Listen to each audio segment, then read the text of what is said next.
Welcome to the Redondo Beach local election candidate discussion for District 2. My name is Mark Philpott with Costa Roofing, and I will be your moderator for this discussion. Congratulations on your decision to run for public office. Today's format will be as follows. You may begin with a 1-minute opening statement. The timekeeper will hold a yellow card when there are 15 seconds left on the clock for you to speak. The timekeeper will hold a red card when time is up on the clock. You will have 30 minutes to answer 8 pre-selected questions, which were emailed to you and to each candidate at least 1 day prior to today's Zoom call. When there are 15 minutes left to speak, the timekeeper will advise of the time left on the clock. Please begin with your opening statement. Great. Thank you, Mark. Thank you, Mara, and thank you to the Chamber for allowing me to come and talk with you. I've spent 4 years as a District 2 council member and 12 years as an elected official in town, helping to both run the school district and our city. 8 years as a school board member and 2 years as its board president. And I ran the campaign to rebuild and modernize our schools successfully. I'm a senior vice president in the internet telecommunications business, working in the content delivery business. I have an MBA in marketing from the University of Minnesota, and I've actually helped take 2 companies public on the NASDAQ stock exchange. I'm very pro-business and I'm also pro-environment. They're not mutually exclusive as far as I'm concerned. I'm endorsed by every elected official that we do business with, including the county, the state, federal level, from Janice Hahn to Ted Lieu, Ben Allen, Elmer Tsushi, Mayor Brand. I'm also endorsed by our police and fire associations and the Sierra Club. Question 1. Please share your top 2 to 3 priorities for the city of Redondo Beach if you are elected to city council. What are your plans to accomplish them? Sure. So one of my priorities has been over the last 4 years, and it will continue to be, shutting down the power plant and taking down the power lines along the 190th corridor, Edison right away. I want to make sure that we have a nice waterfront that's not blighted anymore. It's not polluting our city or waking people up by loud noises. It's also taking away from the beauty of our waterfront. So I think we can work with the current developer who owns the land. What right now we have is the State Water Board is preventing us from doing that. So by extending the operations of the power plant that was supposed to close on December 31st. So I'm hoping that over the next couple of years, we can shut it down, abate it, clean it off, and redevelop it. I'd also like to revitalize the waterfront, the pier area particularly, but right now, one of my priorities is to get us through the Center Cal lawsuits. I think that one of the things we can do down there is make sure that there's adequate dining and entertainment options for people, as well as recreation. It's Redondo Beach. It's not Redondo Mall. It's not Redondo movie theaters. We only have one waterfront, and one of my goals is also to protect the waterfront and to revitalize it. And then also to build a park on the AES site. I think we nearly had an agreement with the developer. He basically said, we'll give you 25 acres to build on in exchange for $50 million. We actually got $5 million of grants from the state. And I think we can still work with that developer and his group, but we need their cooperation. We need the State Water Board to shut it down. So revitalizing the waterfront is first and foremost as a priority, not only for me, but my constituents. Question 2. In addition to disrupting all of our lives, the COVID-19 pandemic has hit local businesses especially hard. What resources and assistance would you advocate for to assist Redondo Beach businesses through the safely reopening process? Yeah, it's on everybody's mind. The pandemic is number one, I would think. We've done, I think, a pretty good job of guiding the city through the pandemic. It's been incredibly challenging, from helping people file unemployment insurance, making sure that we direct them to the people in the state who were involved with that. I've connected them with Senator Ben Allen's office. But what I've also done is work with businesses like, for example, Eat at Joe's. I know Alex Jordan well. I've talked with him, helped him navigate the maze that's been county public health. Also Jeff Jones at Quality Seafood. All these folks have been dramatically impacted. In fact, Eat at Joe's doesn't even have takeout. That's not profitable for them to operate. So we've gotten money from the federal government in the form of the CARES Act money. And what we've done is we've had grants. We voted for grants not only in the Artesia Aviation Corridor and Riviera Village, but citywide, over $100,000 of grants. And so what people do is they submit an application and they can use it to offset the COVID expenses, whether it's cleaning or other things, preparing their restaurants or their businesses for takeout or for doing business with reduced capacity. I've talked with Janice Hahn's office and Ben Allen's office on behalf of some businesses. For example, my neighbor owns a microbrewery and he's been dramatically impacted. He can't even have outdoor seating. So I've connected them. We've actually had folks come through, both Janice and Ben have come through his microbrewery and done tours, and he's shown them how they've taken all kinds of precautions in terms of COVID. So I'm connecting local businesses with elected officials.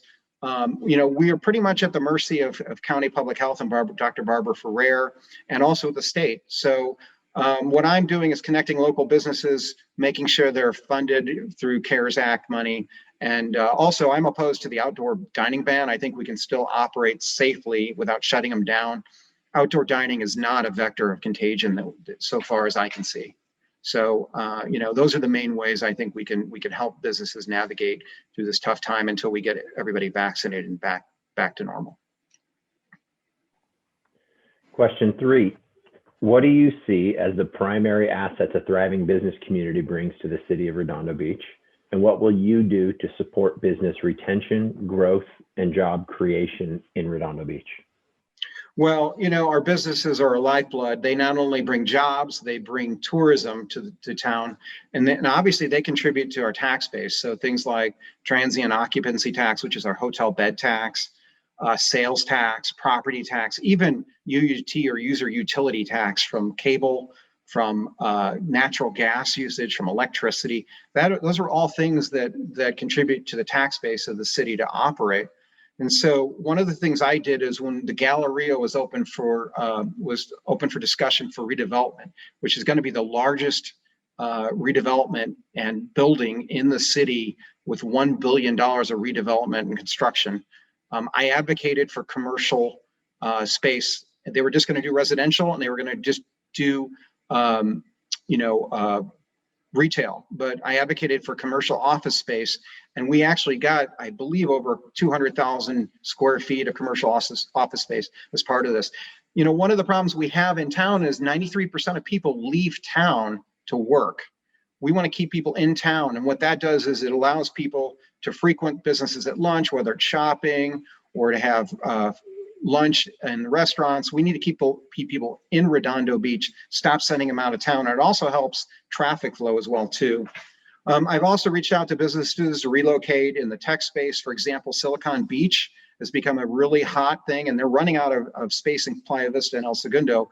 Why not have them come here? It's a great place. We've got, ocean views. We've got terrific schools. We have the infrastructure to support businesses. I think they would be terrific. Unfortunately, so far we haven't gotten any big takers in terms of tech businesses moving down here. But I think, over the next few years, we can actually attract people to come down here. And then finally, we need to make sure that businesses have the right infrastructure to be able to support the work that they do here. So it's making sure that our roads are well taken care of, our schools are properly, supported through our school board and school district, police and fire. Our parks are in good shape. That helps for tourism, and our waterfront, is a huge economic driver. So those are the things that I think we've done over the last 4 years, and I think we'll continue to do over the next 4 years if I'm reelected. Question 4. Efforts to revitalize the Redondo Beach waterfront and the Artesia corridor have been ongoing for several years. As a council member, what role would you play to bring consensus in our community around these issues so we can move forward with revitalization of these would-be economic engines for our city? Well, not so much the Artesia corridor, Mark, that's been a divisive issue, but certainly the waterfront, the CenterCal plans, even the power plant have been divisive. But the unanimous and consensus, we've had consensus support on ridding the waterfront of the EAS power plant. We've had every elected official in town, whether it's the city attorney, the city council, the school board, the Beach Cities Health District, even Hermosa City Council and school board have joined unanimously in wanting to rid us of the power plant. So I think there's a consensus there. There's not as much consensus in terms of the harbor, but we're not that far apart, I think. Maybe we have some different visions on what we might want to see down there. Some people want to see large retail and movie theaters. Others wanted none of that. But everybody wants dining. They want entertainment. They want recreation like boating and stand-up paddleboarding. A good example of how we can all come together is the Beach Life Festival, and I think that was very successful more than a year ago in May of 2020, actually. No, 2019. I forget the days. And so it seems like everybody had a great time there. It was a good economic driver for the waterfront, and great entertainment. It brought a lot of great publicity for our city. So I think these type of marquee events are great things to work with people like Alan Sanford and the people that are involved with Beach Life. With Artesia, we've been putting together a plan, the Artesia Aviation Corridors Action Plan, or ACAP. And these are things that we've talked about, things like parkettes along Artesia. We've talked about public art, which would be making it Artesia, which I think would be pretty neat. Making sure that there's some cohesiveness in terms of Artesia. It's a very difficult street to work with sometimes, because you've got everything from we now have a hardware store there, but we have laundromats, we have restaurants, we have auto repair shops. And so one of the things we're trying to do is create a cohesive experience, a walkable experience, so people can stop, take a stroll along Artesia and Aviation. It's a challenge. We've put over $2 million in improvements, from signage to lighting to fixing the medians. And we actually secured over $2 million with the Galleria approval in improvements. So we think that's going to be great for the Artesia corridor. I'm optimistic that both of these areas will be on the right path over the next few years. Question 5. With significant losses in revenues to the city due to the pandemic, pressure to increase city revenues will be substantial. Please share what you would propose to balance the city budget in the next 4 years. Yeah. There's no doubt that the pandemic has really hurt the budget of the city. We're down $8 to $9 million shortfall this year. It's mostly because of the transient occupancy tax, with people not visiting as much. But our sales tax was down about 10%, but it was made up by a lot of Amazon deliveries, for example. So that's kind of kept pace.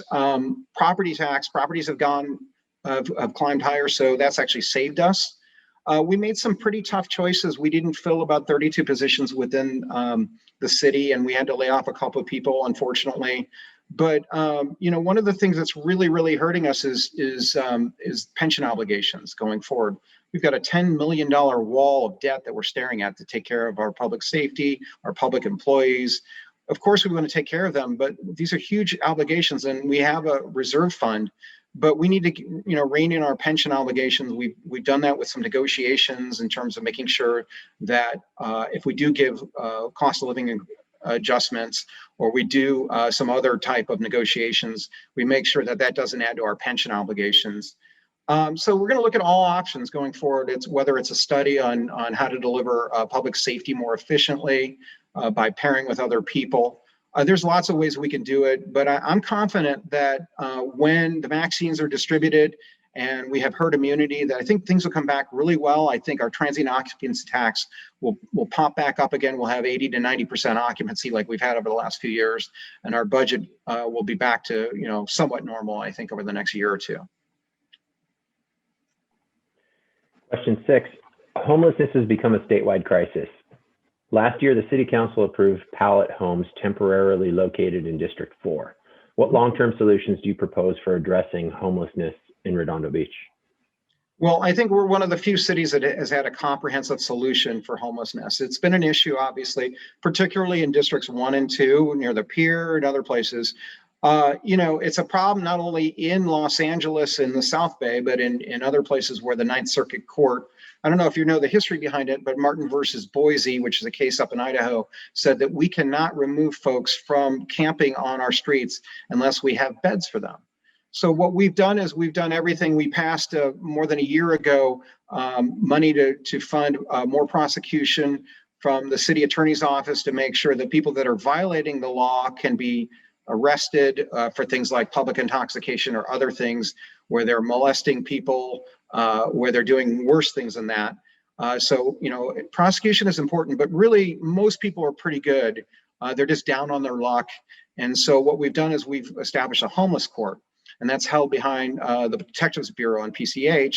There's a judge that sits there, and actually it has effect of mandating people to either enter to work with our housing coordinators, to use a cell phone, to be reached at, to get placed in public accommodated housing.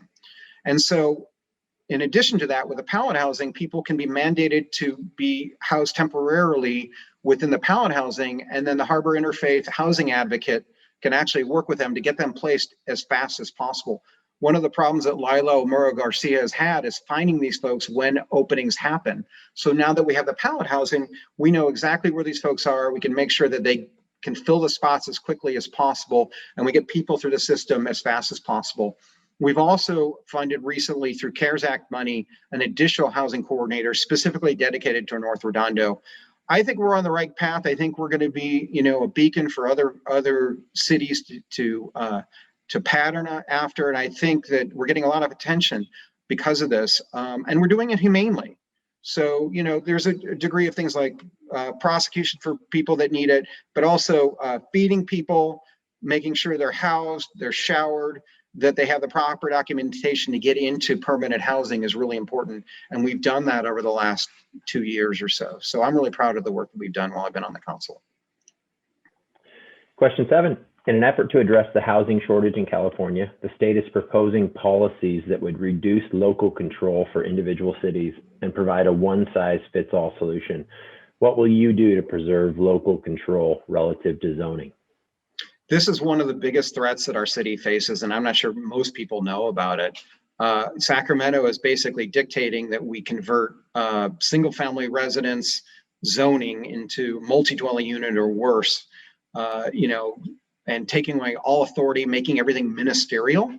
So, the mayor has been very outspoken about it. I've talked to, obviously, Senator Ben Allen and Al Marzouchi and asking them to vote against taking away local authority in the Senate bills, things like Senate Bill 9 and Senate Bill 10, sponsored by Tony Atkins, Senate Pro Tem Tony Atkins, and Senator Scott Wiener, who's up from the Bay Area. They think that one size fits all, and our community is very different than the Castro district, which is what Senator Wiener represents up in San Francisco, or what Senator Atkins represent down in San Diego.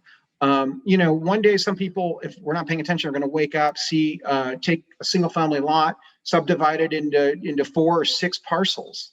And so there goes your housing values. There goes overcrowding of schools, a lack of parking, because parking is not going to be mandated.